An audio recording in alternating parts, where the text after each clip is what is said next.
আমি জানো যে পৃথিৱীৰ ওপৰত কিছুমান কল্পনা কৰা ৰেখা বা কিছুমান ইমাজিনেৰী লাইন্স কিছুমান আছে আৰু এই ইমাজিনেৰী লাইন্সবিলাক বিভিন্ন ধৰণৰ কেলকুলেশ্যন কিছুমান কৰিবৰ কাৰণে আমাৰ সুবিধা হয়।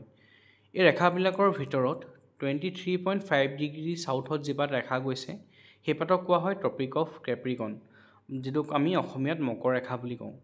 গতিকে পৃথিৱীখনৰ চাউথৰ ক্ষেত্ৰত 23.5 ডিগ্ৰীত যিপাত ৰেখা আছে সেইপাতেই হ'ব মকৰ ৰেখা বা ট্ৰপিক অফ কেপ্ৰিকন।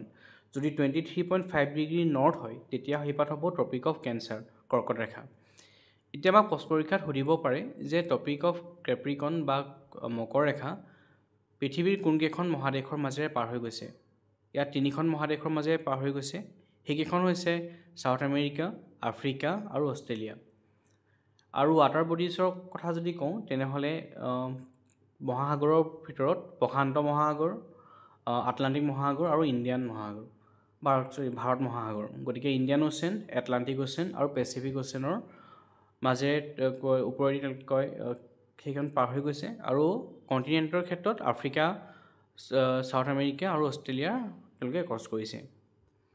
ইয়াৰ উপৰিও আমাক পৰীক্ষাত সুধিব পাৰে এই যে কণ্টিনেণ্ট কেইখন আছে এই কণ্টিনেণ্ট কেইখনৰ ভিতৰৰ কোনকেইখন কাণ্ট্ৰিৰ মাজেৰে এই ৰেখাডাল পাৰ হৈছে।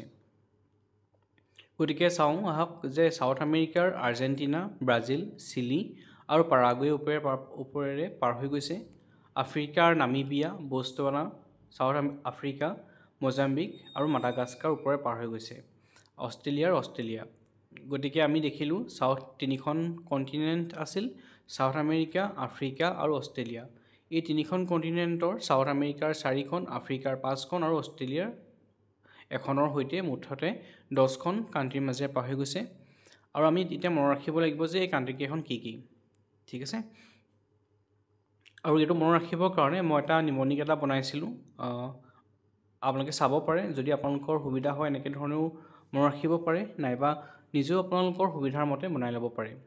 সেইটো হৈছিলে যে চাউথ আমেৰিকাৰ কেপ্টেইন বৰদলৈয়ে আফ্ৰিকাৰ MS মাল্টিনেশ্যনেল বেংক অষ্ট্ৰেলিয়াত খুলিছে।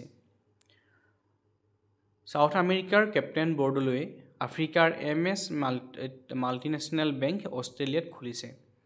প্ৰথমতে আমাৰ চেণ্টেন্সটো আছিল চাউথ আমেৰিকাৰ কেপ্টেইন বৰদলৈয়ে। চাউথ আমেৰিকা গম পালোঁ, কণ্টিনেণ্টখন কোনখনৰ বিষয়ে কোৱা হৈছে, চাউথ আমেৰিকাৰ কথা কোৱা হৈছে। তাৰ ভিতৰত সোমাই থকা কাণ্ট্ৰিকেইখন কি হ'ব, কেপ্টেইনৰ পৰা কেপ লোৱা হৈছে। চিটোৱে বুজাইছে চিলি, এটোৱে বুজাইছে আৰ্জেণ্টিনা, পিটোৱে বুজাইছে পাৰাগুৱে আৰু বৰদলৈৰ পৰা আহিলে আমাৰ ব্ৰাজিল। ছেকেণ্ডত আছিল আফ্ৰিকাৰ MS মাল্টিনেশ্যনেল বেংক। আফ্ৰিকা আকৌ এখন কণ্টিনেণ্ট, তাৰ MSৰ পৰা এমৰ পৰা আহিছে মাডাগাস্কাৰ, এছৰ পৰা আহিলে চাউথ আফ্ৰিকা, মাল্টিৰ এমৰ পৰা আহিলে মোজাম্বিক, নেশ্যনেলৰ এনৰ পৰা আহিলে নামিবিয়া আৰু বেংকৰ বিৰ পৰা আহিলে বটছৱানা। গতিকে আমি আফ্ৰিকা আৰু চাউথ আমেৰিকা আমাৰ শেষ হৈছে আৰু অষ্ট্ৰেলিয়াত খুলিছেৰ পৰা অষ্ট্ৰেলিয়া আহিলে। গতিকে আমি দেখিলোঁ যে চাউথ আমেৰিকাৰ কেপ্টেইন বৰদলৈয়ে আফ্ৰিকাৰ MS মাল্টিনেশ্যনেল বেংক অষ্ট্ৰেলিয়াত খুলিছে। এই চেণ্টেন্স যদি আমি মনত ৰাখিব পাৰোঁ তেতিয়া আমি কোনকেইখন কণ্টিনেণ্ট আৰু কোনকেইখন কাণ্ট্ৰি একেলগে সহজতে মনত ৰাখিব পাৰিম। গতিকে আপোনালোকে এনেকৈ চাব পাৰে। ইয়াৰ বাহিৰেও আৰু এটা বনোৱা হৈছিলে যিটো আপোনালোকে এইটো চাব পাৰে যদি সুবিধা হয়। A big cat saw a nice monkey playing beside mountains.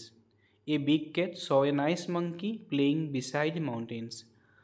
A পৰা আহিছে অষ্ট্ৰেলিয়া, বিগৰ বিৰ পৰা আহিছে ব্ৰাজিল, কেটৰ চিৰ পৰা আহিছে চিলি, এছৰ পৰা আহিছে চাউথ আফ্ৰিকা, এ পৰা আহিছে আৰ্জেণ্টিনা, নাইচৰ এনৰ পৰা আহিছে নামিবিয়া, মাংকিৰ এমৰ পৰা আহিছে মাডাগাস্কাৰ, প্লেয়িঙৰ পিৰ পৰা আহিছে পাৰাগুৱে, বিচাইডৰ বিৰ পৰা আহিছে বটছৱানা আৰু মাউণ্টেইনছৰ এমৰ পৰা আহিলে মোজাম্বিক। গতিকে a big cat saw' a nice monkey playing beside mountains. ইয়াত খালি কণ্টিনেণ্ট কোনকেইখনৰ বিষয়ে কোৱা হৈছে ইয়াত সেইটো উল্লেখ নাই। গতিকে আপোনালোকে নিজে ঠিক কৰি এইকেইখনৰ পৰা উলিয়াব পাৰিব লাগিব যে চাউথ আমেৰিকাৰ কোনকেইখন কণ্টিনেণ্টৰ কোনকেইখন কাণ্ট্ৰি পৰিব, তেনেকৈ ধৰণে আফ্ৰিকাৰ কোনকেইখন পৰিব। ঠিক আছে। নাইবা আপোনালোকে এইটো চাব পাৰে যে চাউথ আমেৰিকাৰ কেপ্টেইন বৰদলৈয়ে আফ্ৰিকাৰ MS মাল্টিনেশ্যনেল বেংক অষ্ট্ৰেলিয়াত খুলিছে। এইটো আমাৰ ইয়াত খালি গোটেইখিনি সোমাই আছে। গতিকে আপোনালোকে এইটো নহয় যে এইকেইটাই ধৰক ফ'ল' কৰিব লাগিব বা আপোনালোকে কপি কৰিব।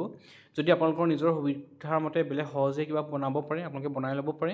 বনাই লৈ পিনি যিটোৱে আপোনালোকৰ সুবিধা হয় সেইটোৱে আপোনালোকে মনত ৰাখি পিনি ল'ব পাৰে গতিকে চাবলৈ গ'লে আমাক এই টপিকটোৰ পৰা এইটো প্ৰশ্ন সুধিব পাৰে যে কোনটোত প্ৰথমতে সুধিব পাৰে টপিক অফ কেপ্ৰিকন মানে কিমানত গৈছে 23.5 ডিগ্ৰী সাউথ তাৰ পৰা সুধিব পাৰে কোনকেইখন কণ্টিনেণ্টৰ মাজেৰে গৈছে তেতিয়া আমি লিখিম সাউথ আমেৰিকা আফ্ৰিকা আৰু অষ্ট্ৰেলিয়া তাৰ পৰা সুধিব পাৰে যে কোনকেইখন ৱাটাৰ বডিজৰ মাজেৰে গৈছে ইণ্ডিয়ান এটলান্টিক আৰু পেচিফিক তাৰ পৰা আমাক সুধিব পাৰে যে সাউথ আমেৰিকাৰ কোনকেইখন কাণ্ট্ৰিৰ মাজেৰে গৈছে আফ্ৰিকাৰ কোনকেইখনৰ মাজেৰে গৈছে আৰু অষ্ট্ৰেলিয়াৰ কোনকেইখনৰ মাজেৰে গৈছে ঠিক আছে সাধাৰণতে আজিকালি এনেকুৱা মেপিঙৰ ধৰণৰ প্ৰশ্নবিলাক বেছিকৈ অহা দেখা গৈছে গতিকে আপোনালোকে যদি এইটো মনত ৰাখিব পাৰে হয়তো কোনোবা পৰীক্ষাত আপোনালোকৰ এই টপিকটো আহিলে মিছ নহ'ব আজিলৈ ইমানটোৱেই থেংক ইউ